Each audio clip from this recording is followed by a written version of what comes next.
When you type Ukrainian women into a search engine, the results are a chaotic mix of stunning beauty, dating agency advertisements, and news headlines about conflict. For decades, the West has held a very specific, often distorted image of the women from this part of Eastern Europe. It is an image built on two contrasting pillars, the breathtaking supermodel and the damsel in distress. There is a prevailing myth that has circulated in internet forums and international dating circles since the fall of the Soviet Union. It is the myth of the savior. The idea that Ukrainian women are desperate to escape their homeland, that they are looking for a Western knight in shining armor to rescue them, and that in exchange they offer unwavering submission and traditional servitude. But today, we are going to dismantle this myth. The world has changed, Ukraine has changed, and the psychology of Ukrainian women is far more complex, resilient, and fascinating than the stereotypes suggest. Are they really looking for a savior? Or are they looking for something else entirely? Welcome to World Inside Us. Let's go inside the reality. To understand the present, we have to look briefly at the past. The stereotype of the woman desperate for a Western passport didn't come from nowhere. In the 1990s, after the collapse of the Soviet Union, the economy in the region shattered. Survival was the only objective. During that specific window of time, marriage agencies boomed because, for many, leaving was indeed a survival strategy. However, relying on data from 30 years ago to understand a woman today is a fatal mistake. Modern Ukraine, prior to recent conflicts, was a hub of IT development, fashion, and higher education. The woman you meet today has likely grown up in a digitized world, holds a university degree often, and has career ambitions that rival anyone in New York or London. So, why does the savior myth persist?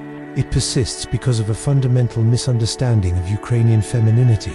Western men often confuse traditional femininity with weakness. When a foreigner visits Kyiv, Odessa, or Lviv, he is often struck by how effortlessly feminine the women appear.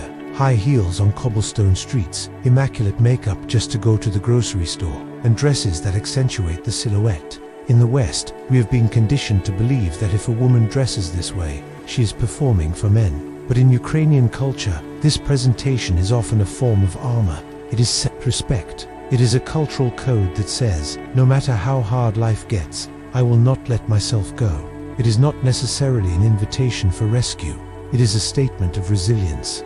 This brings us to the first major reality check, the gold digger versus the provider hunter. There is a brutal pragmatism in Eastern European culture that Westerners often misinterpret as cold materialism. In many Western cultures, talking about money on a first date is taboo.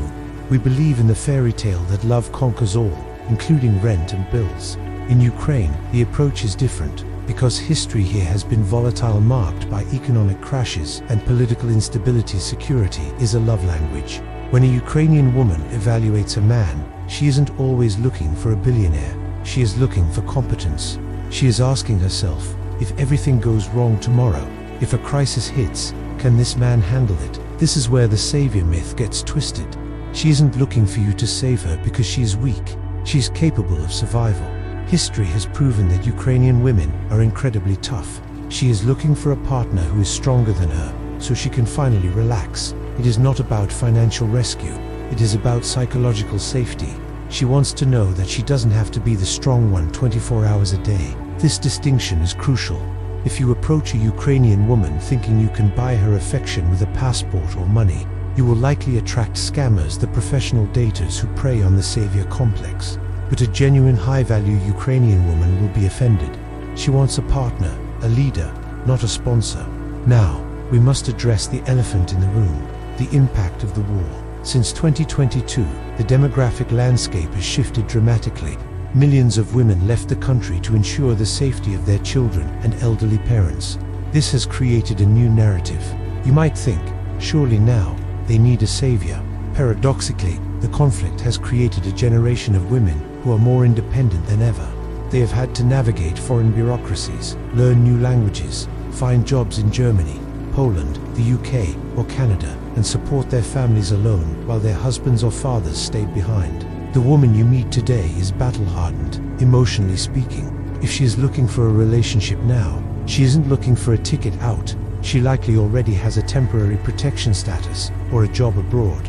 She is looking for emotional reconstruction. She seeks normalcy. She seeks a man who offers peace, not chaos. This leads us to the concept of the wall. In Slavic culture, there is a saying, a woman wants to be behind her husband, like behind a stone wall. This translates to protection and stability. But here is the secret that many men miss. You cannot be the stone wall if you are emotionally fragile.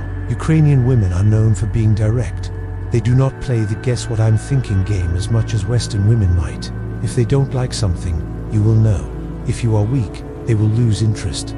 The savior complex often appeals to men who want to feel powerful by helping someone helpless. But if you try to play the hero to a woman who has single-handedly managed her family's survival through a crisis, she will see right through you. So, let's talk about the traditional values aspect. What does it actually mean in 2025? It does not mean she wants to be a silent housewife. The Soviet era enforced a rule that everyone must work. So the concept of a stay-at-home mom is actually less common historically in Eastern Europe than in 1950s America. Most Ukrainian women expect to work. They are ambitious. However, inside the home, the gender roles are distinct. She is likely happy to take on the role of the nurturer, the berehina, a hearthkeeper. She will likely cook, care for the home environment, and offer immense warmth and loyalty. But the price for that is that she expects you to take on the masculine burden, making decisions, solving problems, fixing things. If you are a man who prefers 50-50ths, split bills, or a man who wants the woman to decide where to go for dinner every night, you will struggle here. It's not about the money for the dinner. It's about the decision-making energy. To a Ukrainian woman, a man who cannot decide on a restaurant is a man who cannot decide on the future. Let's dive into the coldness. Many Western men complain that Ukrainian women seem cold or unapproachable initially. This is the coconut culture versus the American peach culture. In the US or Brazil, people are peaches. Soft on the outside, friendly to strangers, but hard to get to the core. In Ukraine, they are coconuts, a hard shell on the outside to protect themselves from strangers and a harsh environment. But once you crack that shell, the inside is incredibly soft and sweet. She isn't looking for a savior to crack the shell. She is looking for a man with patience. The Ice Queen demeanor is a filter. It filters out the men who are not serious. If you give up because she didn't smile at you in the first 5 minutes, you failed the test. What about the family first mentality? This is perhaps the biggest reality check. In the West, we often prioritize the individual. In Ukraine, the family unit is the atom of society.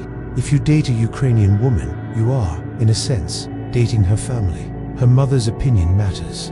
Her grandmother's health matters. The savior myth suggests she wants to leave everything behind. The reality is, even if she moves to your country, her heart remains connected to her roots. She will not abandon her family values for a Western lifestyle of total individualism. She expects you to respect her parents.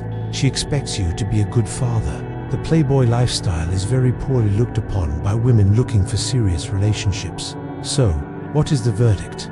Are they looking for a savior? No. The era of the mail-order bride, desperate to escape poverty, is largely a relic of the past or a fabrication of scam industries. What Ukrainian women are looking for is a partner in survival and success. They are looking for masculinity in its classical sense, responsibility, emotional stability, and decisiveness. They value men who keep their word. In a part of the world where political promises are often broken and instability is common, a man who says I will do it and then actually does it is the most attractive thing in the world. If you go into this thinking you are doing her a favor by saving her from her country, you will approach the relationship with arrogance and you will likely fail. But if you approach her with the understanding that she is a woman of high standards, high resilience, and deep capacity for love, you might find something far more valuable than a damsel in distress. You will find a partner who will stand back to back with you against the world. A woman who, if you treat her with respect and offer true security, will give you a level of loyalty and care that is becoming rare in the modern world. She doesn't need a hero to rescue her. She needs a king to build an empire with her. And those are two very different things. This is the reality inside the myth. Thanks for watching World Inside Us.